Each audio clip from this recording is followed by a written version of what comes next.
Fala pessoal, tudo bem com vocês? Espero que esteja tudo ótimo. É muito bom nós estarmos aqui reunidos nesse último vídeo, nessa nossa última aula. Gente, passamos por 10 aulas, hein? 10 aulas. 10 aulas para aprender a sequência. Exatamente, para aprender a sequência correta para se ler os livros da Bíblia.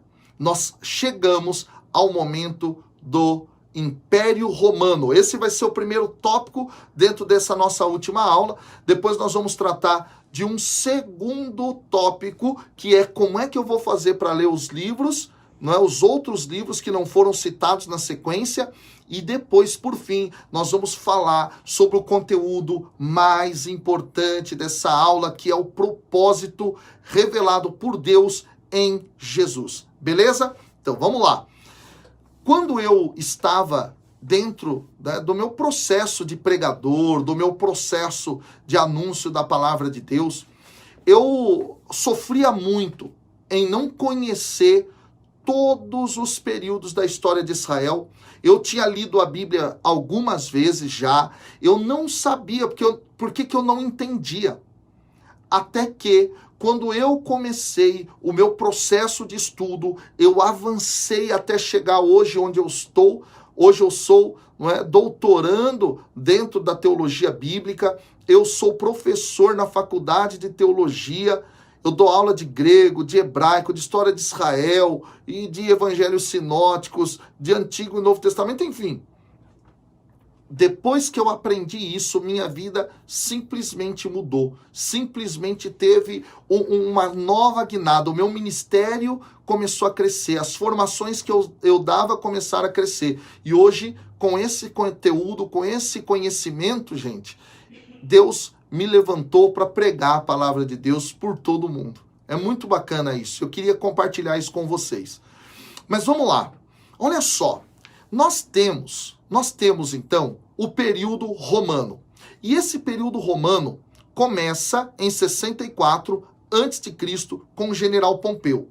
O que os romanos vão estabelecer? Os romanos vão estabelecer o seu grande império em toda a margem do Mediterrâneo. Então, lá para a região da Europa até o norte da África, passando, claro, por esse lugar que vai ser a terra onde o povo judeu está vivendo.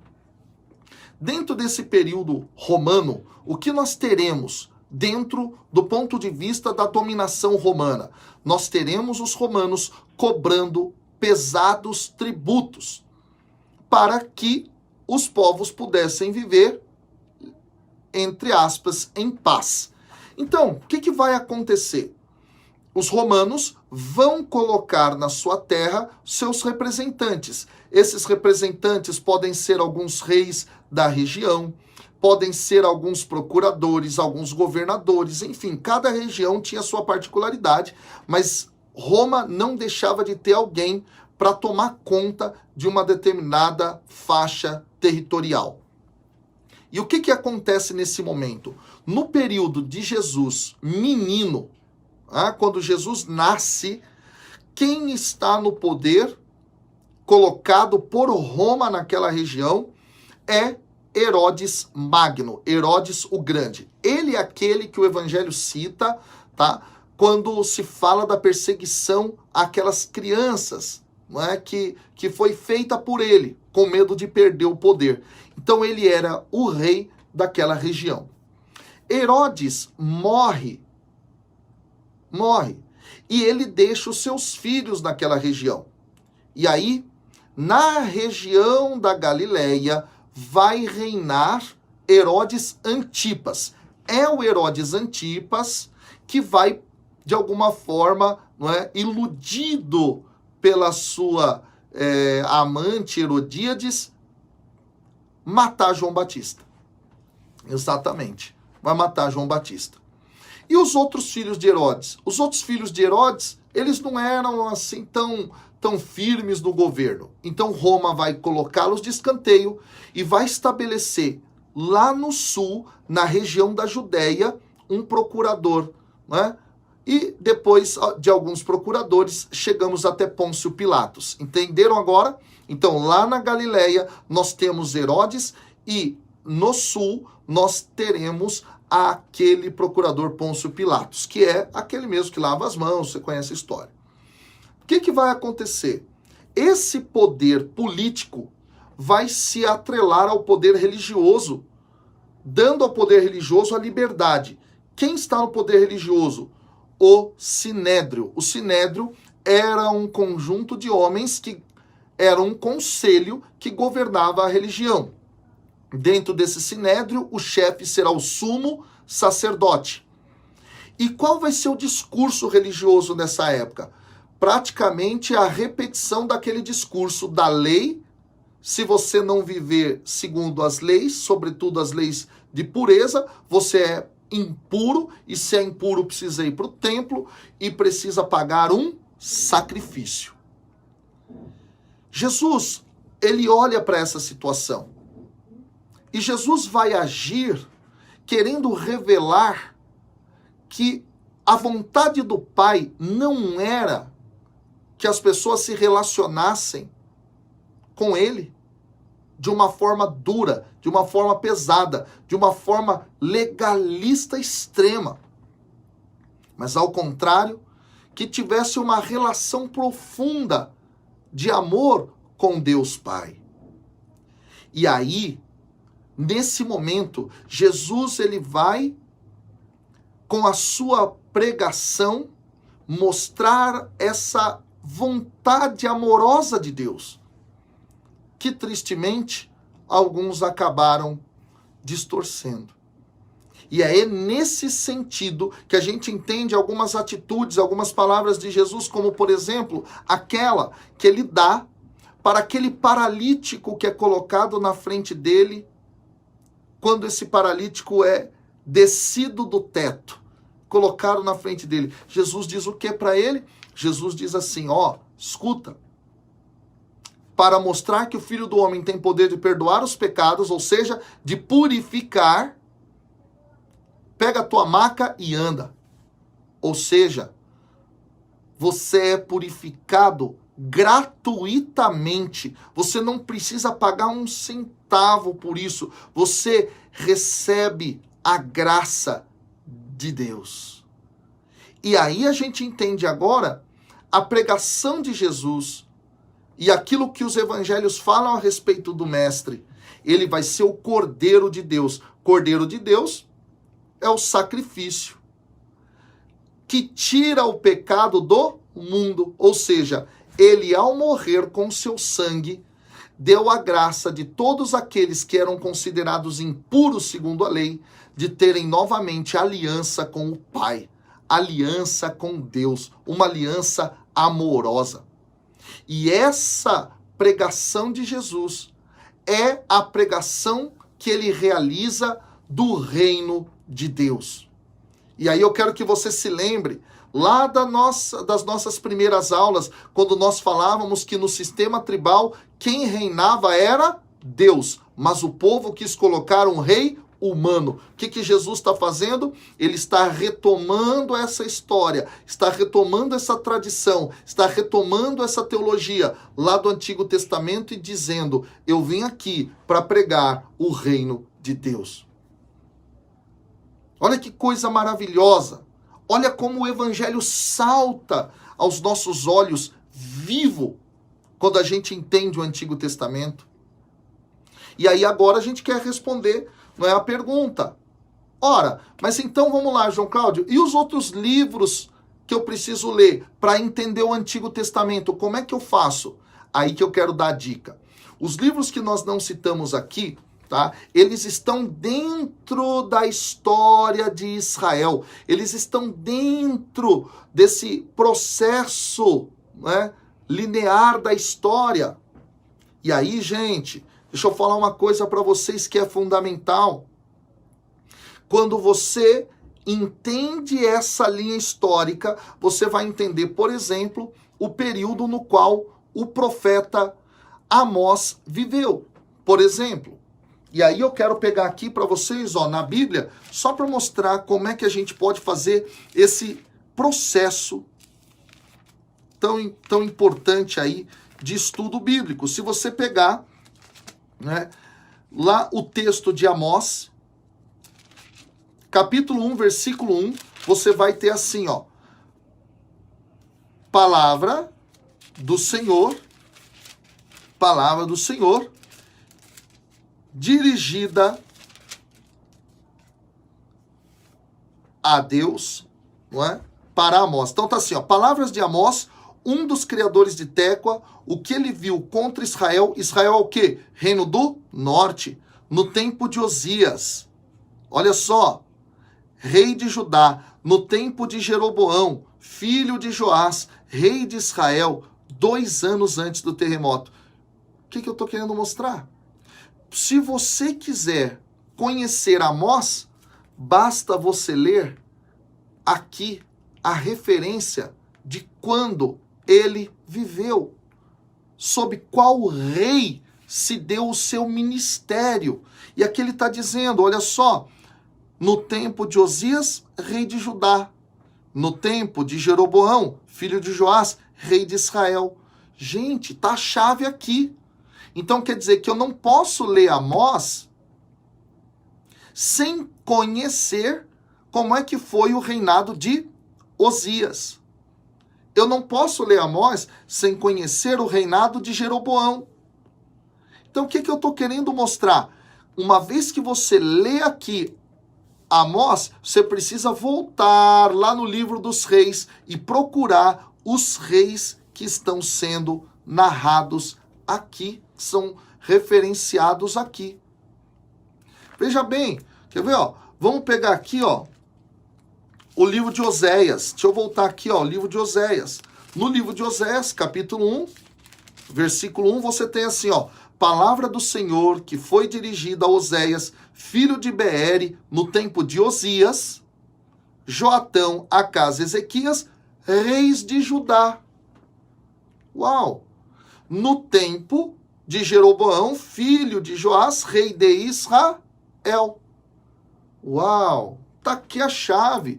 Então eu não posso ler a Bíblia de capa a capa. Eu primeiro tenho que ler os livros que me dão a possibilidade de compreender a história de Israel. E aí, quando eu vou para um estudo aprofundado dos outros livros, eu preciso entender, peraí, em que período desses esse livro está, não é, está sendo escrito ou de alguma maneira está fazendo referência. Entenderam agora? Esse é o grande ponto.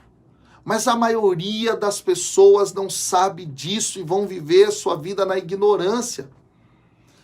A maior parte, 99% dos cristãos, para ser, olha, né, para ser bem misericordioso com o número, porque eu imagino que é 99,999%, enfim, dos cristãos vão morrer sem saber disso. Vão passar por essa vida sem conhecer essa realidade, pessoal. Olha só. E aí eu quero te dar uma grande dica aqui, uma dica fantástica. Se você tem uma Bíblia, não é, que tenha a linha histórica, o quadro cronológico, não é, você vai conseguir, não é, por exemplo, aqui, ó, tá? O quadro cronológico, ó, na Bíblia de Jerusalém, no final dela, ó, você vai achar o quadro cronológico. Aqui você vai ter, ó, as datas, e você vai ter o que estava acontecendo na história mundial e o que estava acontecendo na história do povo de Deus. E aí você tem as datas, e você tem os reis, e você tem os livros que fazem referência a isso aqui, ó. Esses períodos todos que eu trouxe para vocês, que estão sendo, não é, referenciados nos livros que você está vendo lá no seu PDF, na sequência, tá aqui, ó, tá aqui, tá aqui. E agora você pode pegar, por exemplo, ó, o livro de Miqueias, tá? Você pode pegar o livro de Miqueias e ler o livro de Miqueias, entendendo o momento em que o rei que estava na época é Manaém. e aí você sabe que ele está vivendo no período dos reis, já é monarquia dividida, e você vai lá, ó. Você vai lá, por exemplo, em 2 Reis, capítulo 15, versículo 19. Então, os outros livros da Bíblia, você pode ler olhando para as linhas do tempo existentes nas Bíblias. Tem na Bíblia Ave Maria, tem aqui na Bíblia de Jerusalém, tá? E você vai olhando, agora que você já sabe a sequência da história, para os livros que você quer estudar. E é isso que é ler a Bíblia dentro do contexto, pessoal. Eu não posso tirar o texto dentro do seu contexto, senão eu tenho algum pretexto, eu tenho alguma intenção. E aí eu quero deixar aqui essa pergunta para você. Você tem lido a Bíblia de forma correta? Você pode ter lido a Bíblia 10 vezes de capa a capa, mas consegue interpretar a Bíblia? Consegue saber realmente o contexto no qual o texto está sendo escrito? Você conhece a sequência da história de Israel? Gente, eu tenho certeza que todo esse conhecimento faz muito sentido para você. Eu tenho certeza que todo esse conhecimento é capaz de mudar a sua vida e mudar a vida de tantas pessoas. É por essa razão que eu tenho dado a minha vida, que eu tenho gastado o meu tempo, dia e noite, noite e dia, para poder explicar a Bíblia para as pessoas, porque eu queria que você imaginasse, sonhasse comigo isso. Imagina se todos os cristãos realmente conhecessem a Bíblia. Imagina se todos os cristãos realmente tivessem clareza do que é a palavra de Deus, tivessem clareza da história, da missão de Jesus, conhecessem como é que seria o nosso mundo.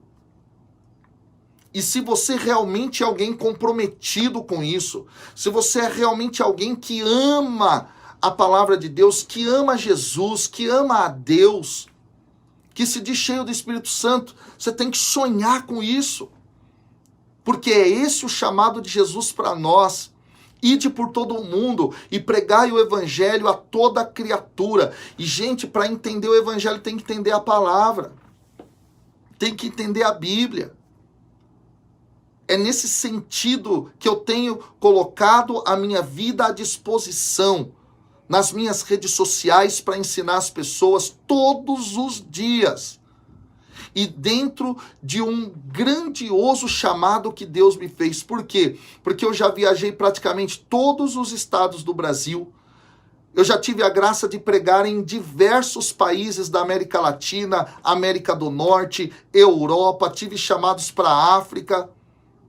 E eu percebo que onde eu chego, as pessoas não conhecem a Bíblia, não conhecem a palavra de Deus, não conhecem o Evangelho, não conhecem a missão de Jesus, estão vivendo como cegos. E muitas vezes onde eu vou, as pessoas clamam, sabendo que eu sou doutorando na teologia bíblica, professor na faculdade de teologia. João Cláudio, por favor, faz alguma coisa, nos ajuda para que a gente possa ter um contato com a Escritura, mas um contato que seja livre de ideologias, livre de teologias que distorcem a Bíblia, que distorcem a missão de Jesus.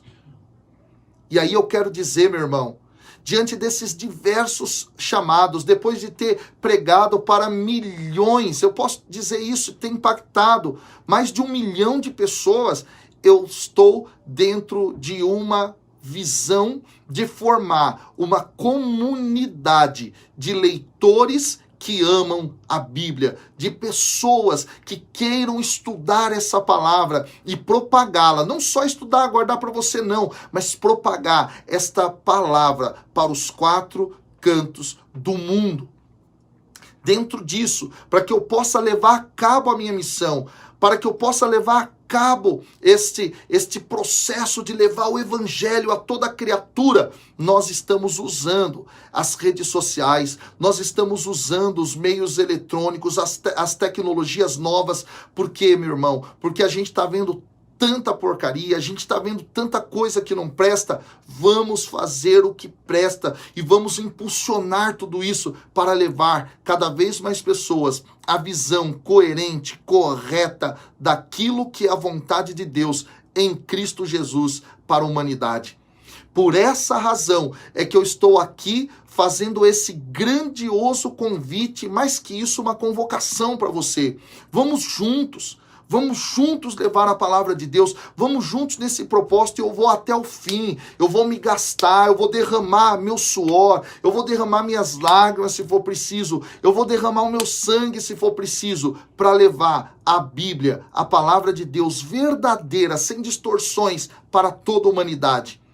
Se você quer e é engajado comigo nesse propósito, se você é alguém que realmente está comprometido em levar essa palavra para os 4 cantos do mundo, eu quero dizer a você, clica nesse botão aqui abaixo e ouça o que eu tenho para você. Ouça a grande surpresa, o grande presente que eu tenho para a sua vida, para que a gente possa levar o conhecimento de Deus que cura, que liberta e que gera reino de Deus verdadeiro para a humanidade.